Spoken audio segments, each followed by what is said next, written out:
மறுத்தும் எதிர்த்தும் பேச போறாங்கன்னா எதிரணியில் இருக்க ஒருத்தர் அழைக்கலாம்.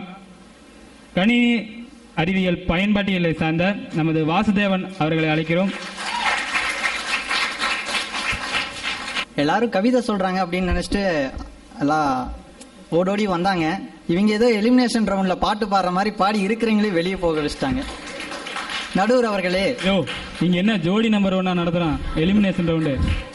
நடுவர் அவர்களே, அன்று கவிப்பேரரசு வைரமுத்து சொன்னது போன்று நட்பு பிரிவதில்லை, பிரிவதற்கு நட்பொன்றும் உறவில்லை. நாம் அனைவரும் உணர்வால் உணர்ந்த உணர்வாளர்களாடா. அந்த உணர்வுக்கு தலை வணங்குகின்றேன். கவிஞர் வைரமுத்துவை கவிப்பேரரசு வைரமுத்தாய் மாற்றியது அவருடைய கவிதைகளா இல்லை பாடல்களா என்ற தலைப்பிலே கவிதைகள் தான் என்ற என் சிற்றறிவுக்கு எட்டிய சில செய்திகளை உங்கள் சிந்தனையின் பக்கம் வைக்கின்றேன். அதாவது வைரமுத்துவை உயர்த்தியது பாடல்கள் தான் என்று என்னுடைய எதிரணியினர் வாதத்தை வைத்தார்கள். நானும் அதனை ஒத்துக்கொள்கிறேன். வைரமுத்துவுடைய பொருளாதாரத்தை உயர்த்தியது வேண்டுமென்றால் உங்களுடைய பாடல்களாய் இருக்கலாம். ஆனால் நீங்கள் சொல்கின்ற பாடலை உயர்த்தியது எங்களுடைய கவிதை என்பதை நீங்கள் இந்த நேரத்தில் மறந்துவிட்டீர்கள் என்பதை உங்களுக்கு நான் நினைவு கூற விரும்புகின்றேன்.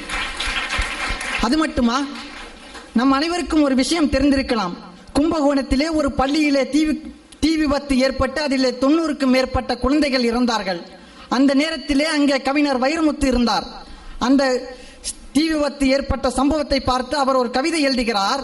அதாவது என்னவென்றால், கோவில்கள் அதிகம் உள்ள ஊர் குடந்தை, அங்கே நடந்த சம்பவத்திற்கு இத்தனை தெய்வங்களுமா உடந்தை என்று. இந்த விஷயத்தில் இருந்து நமக்கு ஒரு கருத்து என்ன என்று தெரிகிறதா? ஆக ஒரு பாடலாசிரியர் எந்த ஒரு இறைவனையும் எதிர்த்து கேள்வி கேட்க முடியாது. ஆனால் தவறு தவறாக இருந்தாலும் கூட அந்த இறைவனையே எதிர்த்து கேள்வி கேட்கக்கூடிய ஒரு துணிச்சல் யாருக்கு இருக்கிறது என்று சொன்னால், இவர்கள் சொல்கின்ற பாடலாசிரியர்களை காட்டிலும் நாங்கள் சொல்கின்ற கவிதையாளர்கள் தான் என்று சொன்னால் அது இந்த நேரத்தில் மிகையாகாது கணம் நடுவர் அவர்களே. அதற்கடுத்தபடியாக சிந்தனை கவிஞர் கவிதாசன் என்பவர்களை நாம் அனைவரும் அறிந்திருப்போம். அவர் நம்முடைய ஈரோட்டில் உள்ள கொங்கு கலையரங்கத்திற்கு ஒரு சிறப்பு விருந்தினராக வந்திருந்தார். அப்பொழுது நம் ஈரோட்டை சேர்ந்த ஒருவர் கேட்கிறார், கவிஞர் வைரமுத்துவை பற்றி நீங்கள் என்ன நினைக்கிறீர்கள் என்று. அப்பொழுது கவிஞர் கவிதாசன் சொல்கிறார், மனிதன் படைத்த வைரமுத்து நாளை இறந்தாலும் வைரமுத்து படைத்த கவிதை நாளை இறக்காது. ஆக கடவுளை காட்டிலும் உயர்ந்தவன் கவிஞன் தான் என்று சொன்ன தவிர பாடலாசிரியர் என்று எந்த ஒரு நினைக்க வேண்டும்.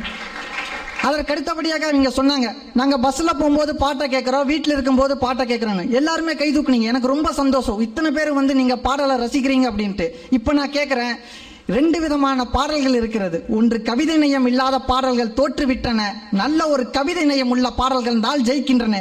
இப்பொழுது உங்களுடைய கரங்களை உயர்த்துங்கள். கவிதை நயம் உள்ள பாடல்கள் உங்களில் எத்தனை பேருக்கு பிடிக்குமோ அத்தனை பேரும் கைகளை உயர்த்தி எங்களுடைய அணிக்கு வெற்றியை காட்டுங்கள் என்று நான் இந்த நேரத்தில் சொல்கின்றேன். இதோ உயர்த்துங்கள். எத்தனை பேருக்கு கவிதை நயம் உள்ள பாடல்கள் பிடிக்கும் என்றால் உங்களுடைய கரங்களை உயர்த்துங்கள். நடுவர் அவர்களே, கைகளுடைய எண்ணிக்கை சற்று கம்மியாகத்தான் இருக்கிறது. காரணம், இவர்கள் பாட்டு பாடுகிறார்கள் என்று சொல்லி அந்த கூட்டத்தை வெளியே அனுப்பிவிட்டு எங்களுக்கு தோல்வியை ஏற்படுத்த பார்க்கிறார்கள். வாசுதேவா, எப்படியோ சமாளிச்சிட்டப்பா. அது மட்டுமா, இவர்கள் ஒவ்வொருவரும் பாடிக்கொண்டிருக்கிறார்களே, இவர்கள் என்ன சும்மாவா பாடுறாங்க? நேற்று இசைப்பள்ளின்னு சொல்லிட்டு ஒரு டீச்சர் அம்மா இவங்களுக்கு பாட்டு சொல்லி தந்தது. அது எனக்கு மட்டும்தாங்க தெரியும். நடுவர் அவர்களே, நானும் சும்மா பேசக்கூடாதுன்னு பார்த்தா நீங்க என்ன பேச வைக்கிறீங்க. இதே நாங்க சொல்றோம். இதெல்லாம் சரி விடுங்கம்மா, விடுங்க. ஏன் கோவம்? சரி விடுங்க, கோவப்படாதீங்க. 1 மணி ஆயிடுச்சு, பசிக்குது நடுவர் அவர்களே. சொல்றா இருக்குங்க. இதே ஒரு இந்த உலகத்திலே இங்கே நாங்கள் கவிதையை கற்றுத்தருகிறோம் என்று ஏதாவது ஒரு மூலையிலே ஒரு சின்ன சுவரட்டியாவது நீங்கள் பார்க்க முடியுமா? முடியாது. காரணம், பாடல் என்பது கவிதையின் திருட்டு. ஆனால் கவிதை என்பது உள்மனதிலே இருக்கக்கூடிய விஷயத்தை இந்த உலகிற்கு வெளிச்சம் போட்டு காட்டக்கூடிய விஷயம்தான் கவிதை. ஆகவே பாடலை காட்டிலும் கவிதை இருந்தால் மட்டும்தான் அந்த பாடல் வெற்றி பெறும் என்பதை நடுவர் உட்பட எதிரணியினரும் இந்த நேரத்தில் தெரிந்து கொள்ள வேண்டும்.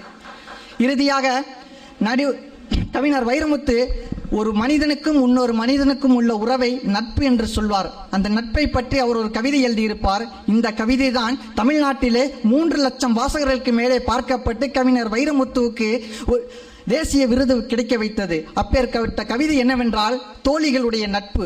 ஒரு பெண் எப்பொழுதெல்லாம் பிறந்து அவள் பிறந்து அவள் கல்யாணம் ஆகுவதற்கு முன்பு தன்னுடைய தந்தையுடைய அரவணைப்பிலும் கல்யாணத்திற்கு பிறகு தன்னுடைய கணவருடைய அரவணைப்பிலும் இருக்கிறார்கள். ஆக இதற்கிடையே இவர்களுடைய நட்பு என்பது ஒரு வரையறைக்கு உட்பட்டது.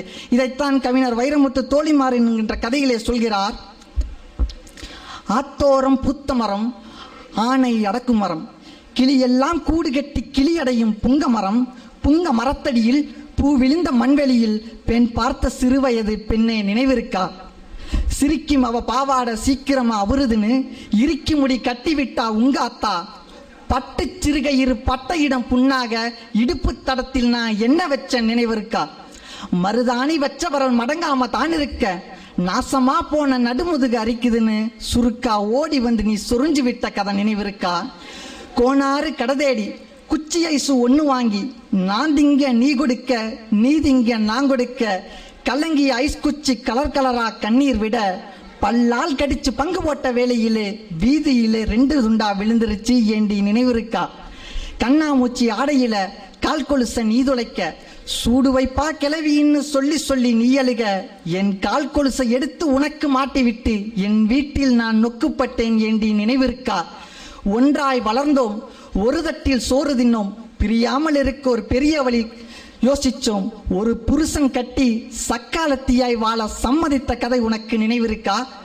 நாளும் கடந்துருச்சு, நரை கூட விழுந்துருச்சு, வயிற்றில் வளர்ந்த கொடி வயசுக்கு வந்துருச்சு, அத்தோரம் பூத்த மரம், ஆனை அடக்கு மரம், போன வருஷத்து புயல் காத்தில் சாஞ்சிடுச்சு என்று அந்த தோழிகளுக்கிடையே இருக்கின்ற கவிதையை கொடுத்தார்கள் அல்லவா? இந்த கவிதை தான் உங்களுடைய திரைப்படத்தில் பாடலாய் ஒலித்துக் கொண்டிருக்கிறது என்பதை நீங்கள் மறந்து விட்டீர்கள் போலிருக்கு. இறுதியாக கவிதை என்பதை பற்றி எனக்கு தெரிந்த ஒரு கருத்து என்னவென்றால், கவிஞர் வைரமுத்து அணிந்திருக்கக்கூடிய ஆடைதான் உங்களுடைய பாடல்கள். கவிஞர் வைரமுத்துக்குள்ளே தீப்பொறியாய் ஓடிக்கொண்டிருக்கும் குறிதான் எங்களுடைய கவிதை. ஆகவே பாடலை காட்டிலும் வெற்றியை நிர்ணயிக்கக்கூடியதும் வைரமுத்துவை உயர்த்தியதும் கவிதையே கவிதையே கவிதையே என்று கூறி என்னுடைய வாதத்தை நிறைவு செய்கின்றேன். நன்றி, வணக்கம். கவிதையே என்னும் தலைப்பில் வாசுதேவன் அவர்கள் இப்பொழுது கவிதை பேரொளியை இங்கு உருவாக்கிட்டு போயிருக்காரு.